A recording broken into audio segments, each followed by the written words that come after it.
7h, 10h sur Radio Courtoisie, ligne droite, Maude Koffler. L'Assemblée nationale a voté en faveur de l'inscription de l'IVG dans la Constitution avec une large majorité de 493 voix. C'est plus que lors du précédent vote. Mais que s'est-il passé pour que certains partis d'opposition, comme le Rassemblement national, acceptent largement cette constitutionnalisation ? Eh bien, chers auditeurs, nous avons obtenu plusieurs informations sur le déroulé de la réunion du groupe RN qui avait lieu mardi matin. Et selon nos sources, Marine Le Pen aurait appelé le groupe à commettre un vote patriote. J'en appelle à votre sens patriotique, aurait-elle déclaré. De quoi semer le trouble chez certains, dont Hervé de Lépinot, qui se serait indigné de cet irrespect des valeurs chrétiennes. Le Rassemblement national a-t-il définitivement rompu avec le vote des conservateurs ? Nous avons tenté de joindre plusieurs députés, aucun n'a souhaité répondre. Nous en parlons donc ce matin avec Ludovine Delarochère, présidente du syndicat de la famille. Bonjour madame. Bonjour. Vous l'avez entendu en introduction, les députés du Rassemblement national auraient donc reçu une consigne de vote, en des termes plutôt cocasses, un vote patriote. Est-on plus patriote qu'un autre si on vote l'inscription de l'IVG dans la Constitution, Ludovine Delarochère ? Quand on voit le nombre considérable d'avortements chaque année en France, la France a un taux particulièrement élevé d'avortements, je ne vois vraiment pas en quoi il serait patriote d'agir et de voter pour favoriser encore davantage cette possibilité qui est à l'évidence déjà tout à fait garantie dans les faits pour les femmes. Ce droit supposé, l'avortement ne pose aucune difficulté en termes d'accès et donc en faire un vote patriote, faire de cette constitutionnalisation une valeur cardinale qui correspondrait au respect de la patrie et au patriotisme, j'avoue que je ne vois pas le rapport. Et ce qui est terrible, c'est que ce langage me fait exactement penser aux fameuses valeurs républicaines dont on ne sait pas très bien ce qu'elles recouvrent, qui sont parfaitement désincarnées et qui sont une espèce d'enfumage des mots vague et flou, parce qu'en fait, il y a une absence d'argumentation bien réelle et que Marine Le Pen utilise, recourt à ce même type de langage, de mots un peu vaseux, imprécis, pas vaseux en soi, mais utilisés de manière vaseuse, en l'occurrence, parce qu'il n'y a pas de rapport avec le patriotisme, ou en tout cas certainement pas dans ce sens-là, c'est vraiment difficile à comprendre. Enfin, c'est même inquiétant et préoccupant. Alors Nicolas Bay, député européen et vice-président de Reconquête, nous a quant à lui répondu qu'ils étaient évidemment contre la constitutionnalisation de l'IVG. Marion Maréchal avait signé une tribune dans le Figaro en novembre 2022 où elle soulignait l'aberration politique et juridique de ce projet. J'imagine que vous redoutiez le résultat de ce vote. Est-ce que vous attendiez en revanche à ce que ce soit aussi excessif, quoi, 493 voix? Alors, je pense que dans les jours qui ont précédé au sein de l'Assemblée nationale, alors il y avait la crise des agriculteurs, bien sûr. Malgré tout, il y a une forme de pression très forte en France. L'IVG est un sujet à la fois tabou, il est interdit d'en débattre, il est scandaleux d'y réfléchir. Je ne parle même pas d'éventuellement remettre en cause, mais simplement d'en débattre, d'y réfléchir, de s'interroger sur le fait qu'on n'a pas cessé d'élargir. Et pourquoi c'est tabou ? Le fait de se dire que ça ne cesse d'augmenter, que ça concerne les femmes de plus en plus jeunes, rien que cela, c'est scandaleux. Et là, le sujet n'était pas l'IVG, mais la constitutionnalisation de l'IVG. Donc, en effet, on pouvait espérer, disons, un peu de réseau et de recul, puisque l'IVG, encore une fois, n'est absolument pas en danger en France, contrairement à ce qu'ont voulu faire croire certains.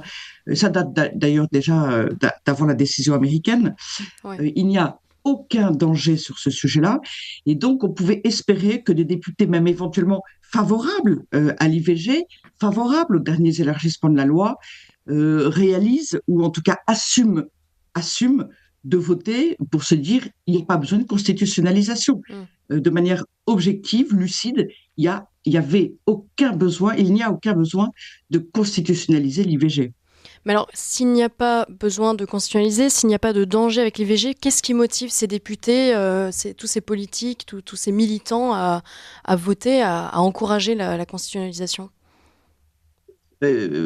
pardon, pour compléter ma réponse précédente, je pense que dans les jours, parce qu'il y avait un certain nombre de députés qui disaient qu'ils n'étaient pas favorables à la constitutionnalisation, qu'elle n'était ni nécessaire ni utile, et qui développaient des commentaires, et pour certains en étant favorables à l'IVG, développaient des commentaires tout à fait sensés, qui ne voulaient pas faire de la liberté de recourir à l'IVG une valeur qui serait littéralement cardinale, représentative de la France, fondamentale pour la France.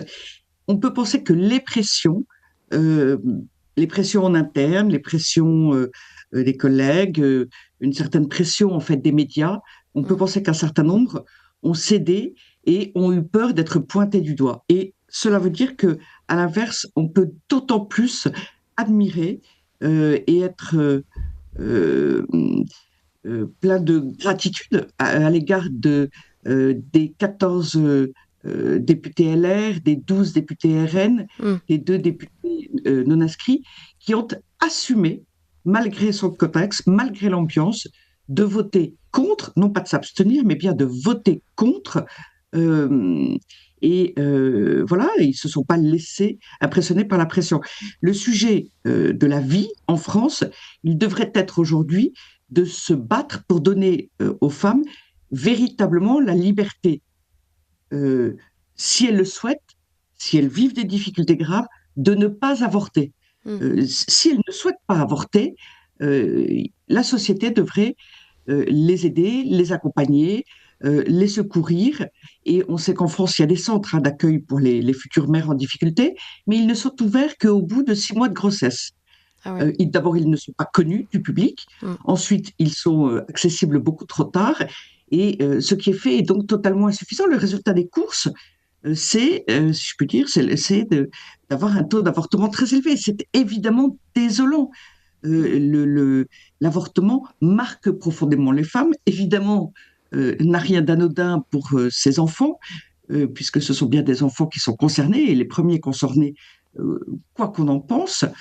Et donc, nous devrions avoir à l'inverse une politique qui soit justement d'ailleurs favorable à la natalité. On sait plus largement que la natalité chute en France de manière considérable depuis 2015. Ouais. Donc c'est tout à fait, c'est véritablement très grave. Oui, c'est le grand paradoxe avec le discours d'Emmanuel Macron qui appelait à un réarmement démographique. Vous parliez tout à l'heure de pression. Éric Dupond-Moretti a clairement dit qu'il ferait pression sur le Sénat pour convaincre les élus de voter pour. Le texte sera bientôt soumis au Sénat. Est-ce que vous craignez le même résultat malgré l'appel du président Gérard Larcher de refuser cette inscription dans la Constitution ? Je ne sais pas, je pense malgré tout, si Gérard Larcher assume, s'il ne change pas de position, s'il ne nous trouve pas une formule à la Le Pen pour justifier un basculement, parce que les retournements de veste des politiques, en tout cas de beaucoup de politiques, pas de tous, mais de beaucoup, malheureusement, nous connaissons cela.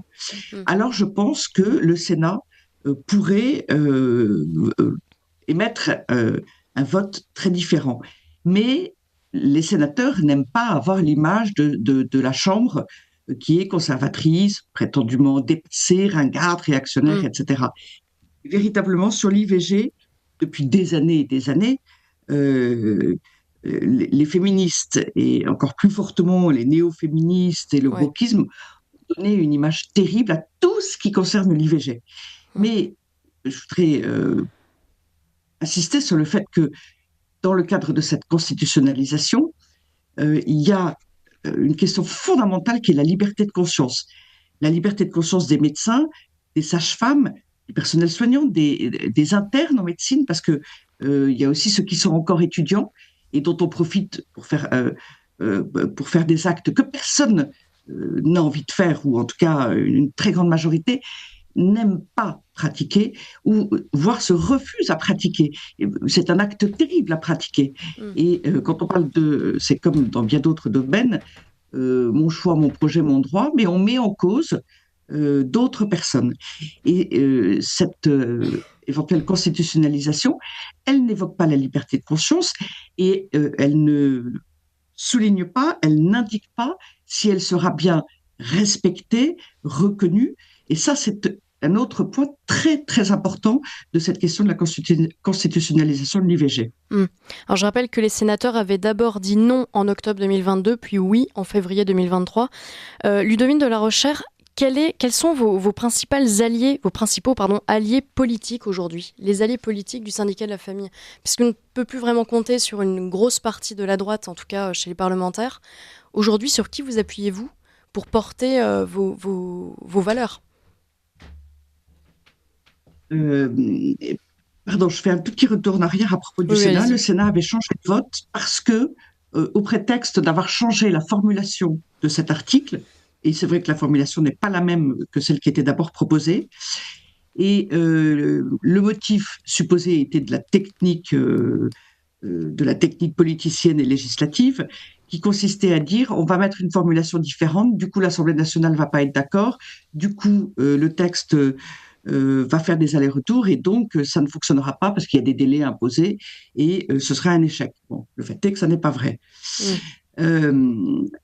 Alors, pour nos alliés politiques, alors, le syndicat de la famille, en tant que tel, et en lien avec son histoire, a pour objectif fondamental le fait de reconnaître et prendre en compte ce qui est notre humanité, ce qui est de chaque être humain, est homme ou femme, et cela implique des conséquences immenses pour le couple, pour la filiation, pour la famille. Autrement dit, la question de l'avortement n'est pas un sujet spécifique du syndicat de la famille, ce qui ne nous empêche pas, effectivement, de nous adresser aux politiques. Notre sujet n'est pas la loi Veil, etc., mais la constitutionnalisation de l'IVG, nous l'avons néanmoins abordée avec un certain nombre de politiques, évidemment, mais nous nous adressons toujours à des politiques de tous les partis. Alors là, vous avez dû voir que pas un seul parti du centre ou des gauches n'a eu une voix contre la constitutionnalisation de l'IVG. Et donc, vous voyez bien que nos interlocuteurs se situent plutôt sur la droite de l'échiquier politique. Oui. Mais suivant les sujets, nos alliés ne sont pas les mêmes et de manière, j'allais dire, habituelle, générale, nous avons davantage, nettement plus de parlementaires qui vont dans le même sens que nous. Et ceux qui restent systématiquement courageux, qui assument de ne pas voter de manière contraire à l'éthique la plus élémentaire, c'est vrai, ne sont pas très nombreux du côté de ces assemblées et encore moins à l'Assemblée nationale. Mais ce que je voudrais souligner, c'est qu'il y a un certain nombre de députés, Patrick Hetzel, Xavier Breton, Thibault Bazin, Anne-Laure Blin, enfin, voilà, Emmanuel Ménard, Véronique Besse. Ces députés, on sait qu'on peut toujours compter sur eux. Mais voilà, quand on parle de sujets comme la gestation pour autrui, la PMA sans père, la PMA pour les personnes trans, c'est pratique d'ailleurs, la PMA sans père a été votée, mais les autres que j'évoquais ne l'ont pas été. Donc vous voyez bien que là, il y a bien davantage de parlementaires. Malgré tout, nous travaillons et travaillons depuis des années auprès d'eux. Et là, nous avons bien davantage de parlementaires sur lesquels nous pouvons compter. Encore une fois, l'IVG est un sujet qui est devenu emblématique depuis des années et un sujet particulièrement délicat en conséquence. Alors, il n'est pas représentatif, autrement dit, du sociétal en général. En quelques mots, Ludovine de la Rochère, hier soir, vous avez tenu une conférence à Marseille qui a été un petit peu perturbée par des militants, des associations de défense des droits des LGBT. Avez-vous l'impression que cette opposition woke, parce que c'est clairement du wokisme, s'est étendue depuis les premières manifs pour tous? Elle gangrène aujourd'hui tous les secteurs, toutes les institutions, elle empêche la tenue de certaines conférences. En fait, le wokisme devient la norme et la norme devient une opposition marginale. Qu'est-ce que ça vous inspire, tout ça, en quelques secondes? Et je pense que le wokisme, alors on emploie aujourd'hui ce terme parce qu'il permet de recouvrir toute une idéologie et toute une logique particulière d'une analyse de la société qui prétend que la société de manière systémique est organisée, faite, constituée de manière à assurer la domination de certains sur des minorités, un système d'oppression autrement dit. Et dans cette théorie, dans cette idéologie, on met en vrac les questions LGBT, les questions de racisme, les questions certaines questions d'écologie, je pense aussi à l'antispécisme, etc. Et en fait, toutes ces questions ne sont pas nouvelles. Ouais. Les associations LGBT, depuis des années et des années, manifestent ou contre-manifestent à chaque événement que nous faisons. Et pour ma part, j'ai donné beaucoup de conférences à Brest, à Amiens, à En Rennes, quelques mots, à Ludivine de la Nantes, Rochère, à parce qu'il Tours, à nous Toulouse, reste vraiment quelques où secondes. il y avait des manifestations très importantes contre ma venue. Là, ce qui était nouveau, c'est vrai, c'est le fait que des élus, des adjoints au maire de Marseille, aient honteusement cherché à m'empêcher de venir et à me faire pression Je dois contre vous moi. interrompre, mais merci beaucoup Ludivine de la Rochère. Je rappelle que vous êtes présidente du syndicat de la famille. Merci.